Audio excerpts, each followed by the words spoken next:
Salam olahraga, ketemu lagi dengan saya, Ko David. Di video kali ini saya akan membahas tentang hasil pertandingan di Liga Inggris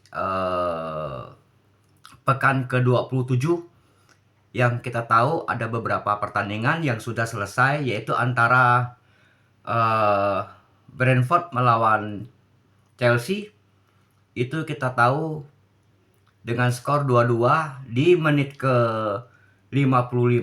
35 Jackson berhasil mencetak satu gol untuk kemenangan Chelsea dan bertahan sampai babak pertama berakhir. Di babak kedua, Brentford berhasil menyamakan kedudukan di menit ke-50 lewat Luller. Setelah itu di menit ke-69 itu Brentford berhasil menambah keunggulan menjadi 2-1 untuk Brentford, yaitu lewat Wisa. Nah, di akhir penghujung penghabisan, Chelsea berusaha mengejar ketertinggalannya itu. Akhirnya di menit ke-83 Disasi berhasil mencetak gol penyimbang, artinya menjadi 2-2 untuk pertandingan ini. Untuk pertandingan ini tidak terlalu seru karena Chelsea mainnya nggak bagus banget. Jadi ya seperti biasa kita tahu Chelsea itu mainnya angin-anginan, nggak jelas. Oke. Nah, lanjut kita ke pertandingan berikutnya antara Everton melawan West Ham. Di pertandingan ini itu permainannya biasa-biasa aja. Kita tahu West Ham sama Everton itu adalah tim yang biasanya tuh di bawah 10 besar. Nah, sedangkan saat ini aja Everton ada di peringkat ke 15. Untuk pertandingan Everton melawan West Ham itu kita tahu dengan hasil skor 1-3. Di menit ke-56, Beto berhasil mencetak satu gol untuk keunggulan Everton. Tidak lama kemudian di menit ke-63, Jauma berhasil menyamakan kedudukan menjadi 1-1. Di menit 90+1 itu Everton berhasil mencetak gol kemenangan lewat Soucek. Di menit 90+5 West Ham berhasil mencetak lagi gol kemenangan lagi 1-3 lewat Alvarez. Jadi pertandingan antara Everton melawan West Ham adalah 1-3. Oke, kita lanjut ke Fulham.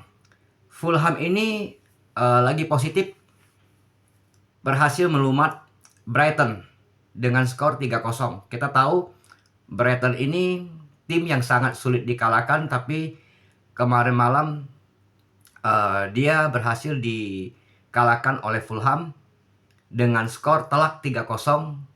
Sebenarnya Brighton ini banyak peluang, beberapa kali kena tiang, tembakannya banyak ditepis, dan banyak sekali depan gawang tembakannya melenceng. Jadi memang semalam itu permainan dari Brighton sangat-sangat jelek.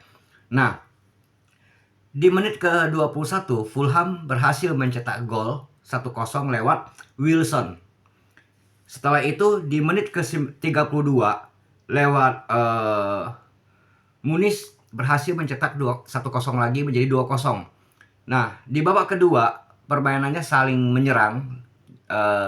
Brighton lebih menguasai bola, tapi serangan balik counter attack dari Fulham berhasil mencetak gol di 90 menit plus 1 lewat Torre. Jadi kemenangan untuk Fulham 3-0. Nah, berikutnya kita tahu ada Newcastle melawan Wolverhampton. Di sini Newcastle berhasil menang 3-0, yaitu lewat menit ke-14 itu lewat kakinya Isak berhasil mencetak gol 1-0. Di menit ke 33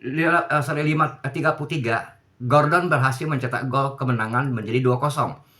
Di babak kedua permainan seperti biasa aja, tidak terlalu seru. Nah, Newcastle berhasil mencetak satu gol lagi, gol kemenangan di menit 90+2 lewat Livramento. Jadi kemenangan untuk Newcastle 3-0. Nah, di sisi lain kita tahu ada Luton Town. Luton Town menjamu Aston Villa. kita tahu sendiri Aston Villa itu berusaha untuk mencari kemenangan supaya tetap ada di 4 besar. Dan akhirnya di menit ke-24 lewat walk-in berhasil mencetak 1 gol untuk kemenangan Aston. Nah, di menit ke-38 lagi-lagi walk-in memasukkan gol lagi ke gawang Luton menjadi 0-2.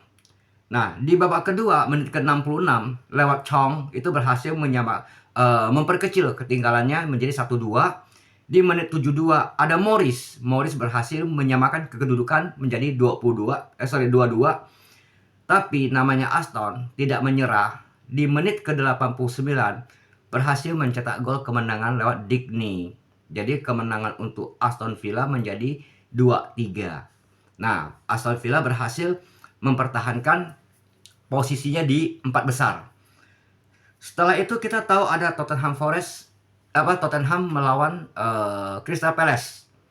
Nah, di sini Tottenham juga butuh menang untuk mempertahankan posisinya di peringkat kelima, berharap 4 besarnya tergelincir. Nah, kita tahu selisih gol antara Tottenham mengejar Aston itu selisihnya itu 5 poin. Tetapi Tottenham masih ada 1 kali pertandingan yang belum dilakonin. Berarti ada save 1 pertandingan. Apabila menang, Tottenham bisa memperkecil angka menjadi selisih 2 poin. Oke.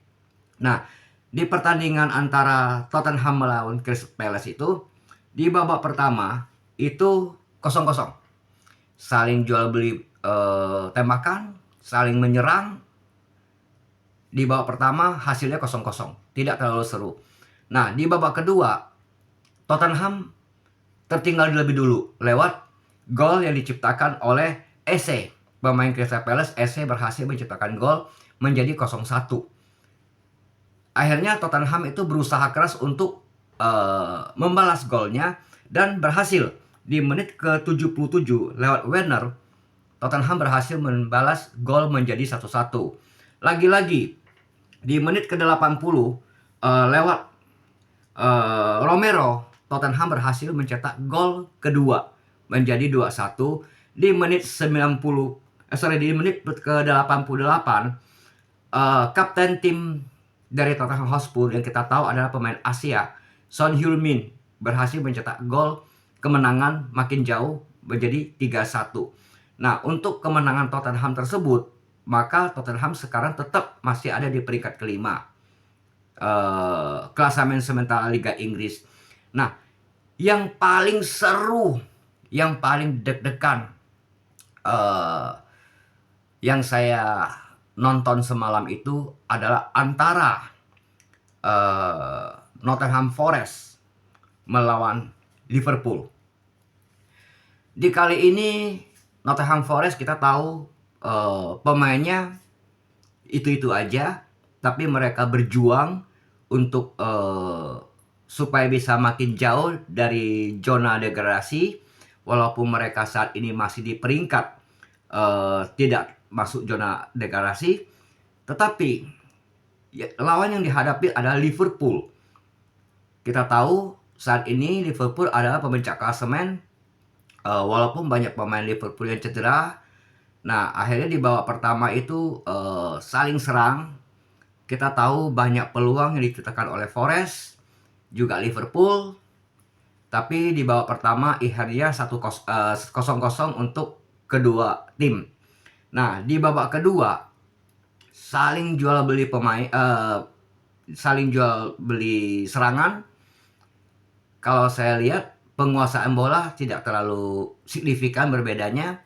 Tetapi Forest mempunyai banyak sekali peluang, yaitu namanya tim kecil, pemainnya nggak terlalu bagus, ya peluang untuk mencetak gol sangat kurang. Nah,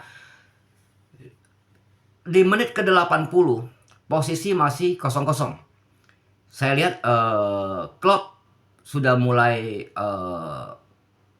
kurang tenang. Akhirnya di menit ke-83 Klopp memasukkan Dance. Nah, kita tahu pemain muda ini berhasil mencetak 2 gol pada saat melawan Soton di FA Cup. Nah, setelah Dan itu masuk, ada perkembangan permainan Liverpool lebih menyerang. Ada beberapa kesempatan lewat Nunes, lewat satu lagi si pemain sayapnya itu yang nomor 7 itu saya lupa lagi. Nah, itu beberapa kali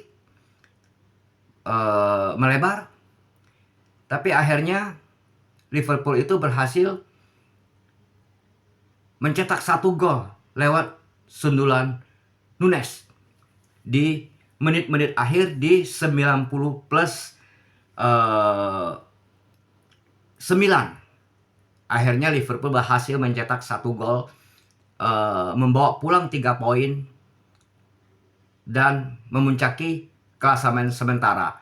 Nah, tentunya kita tahu pecinta bola Indonesia saat ini pemuncak klasemen masih tetap dipuncaki oleh Liverpool dengan 27 kali pertandingan dengan nilai 63. Nah, sedangkan MCT masih di peringkat kedua dengan nilai 59, tetapi baru 26 pertandingan. Nanti malam MCT di kandang akan menjamu Manchester United. Nanti kita bahas.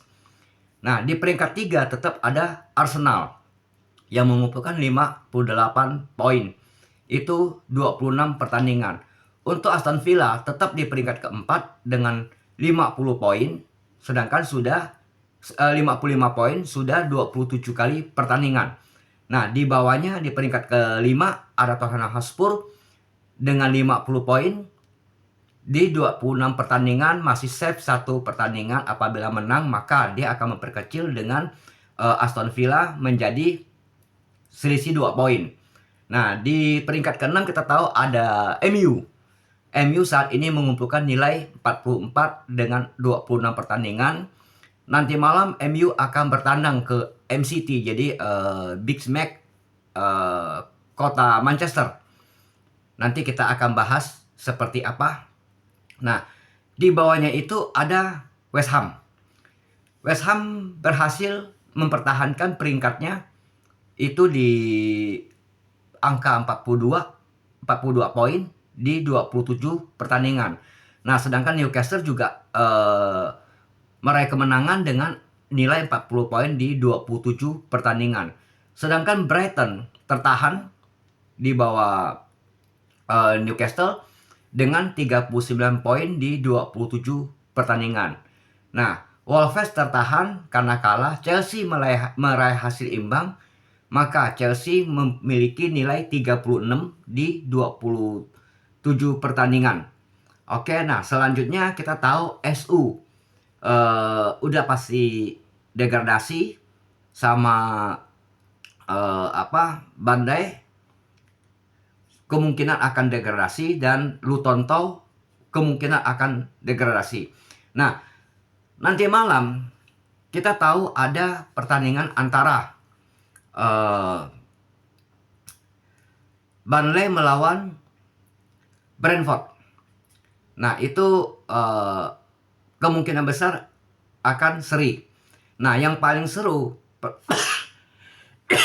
pertandingan antara MCT melawan MU. Menurut saya akan dimenangkan oleh MCT. Kita tahu permainan MCT sangat luar biasa. Kemarin berhasil mengalahkan Luton Town dengan skor mencolok jadi 2-6. Apalagi kita tahu untuk MU saat ini masih banyak pemain yang cedera, terutama strikernya. Holland masih belum bisa main.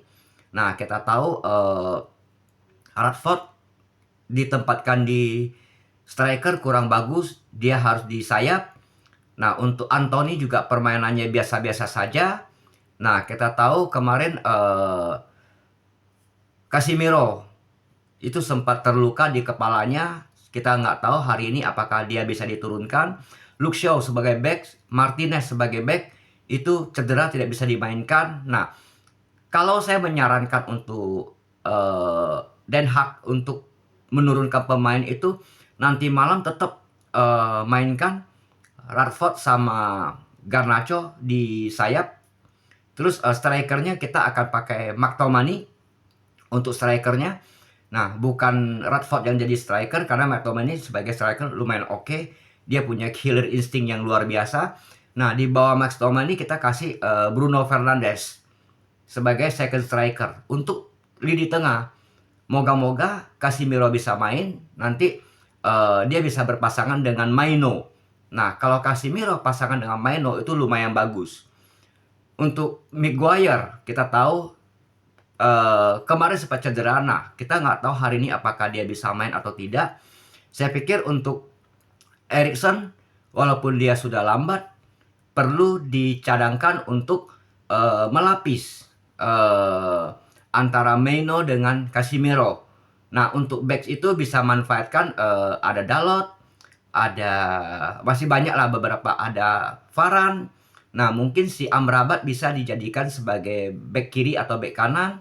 Nah, butuh banyak rotasi. Jadi kalau di sini saya lihat Erik ten Hag harus berani mengambil resiko dengan kondisi banyak pemain yang cedera. Nah, dia harus mengambil resiko untuk memainkan pemain-pemain muda di berbagai posisi. Seperti itu, seperti yang diambil oleh Klopp. Pemain muda diturunkan dan akhirnya berhasil juga. Nah, untuk pertandingan kali ini antara MCT melawan MU, kita tentunya tahu MCT, Haaland, Kevin De Bruyne, Foden, dan pemain-pemain lainnya itu lagi on fire, lagi mencari kemenangan. Kita tahu Haaland berhasil mencetak 5 gol, 4 golnya itu adalah assist dari Kevin De Bruyne. Nanti malam kalau keduanya diturunkan, saya rasa MU akan dihancurkan, dibantai. Nah, prediksi saya nanti malam skor untuk MCT itu 4-0. Jadi MCT akan mencetak 4-0 ke gawang MU. Itu prediksi saya. Teman-teman pecinta sepak bola Indonesia, bantu channel saya ini, David Nyaminko. Bantu subscribe, like, and comment supaya saya makin serius lagi, makin semangat lagi untuk komentar tentang pertandingan-pertandingan. Sampai jumpa, jangan lupa nonton sampai habis. Ketemu lagi video berikutnya. Ciao.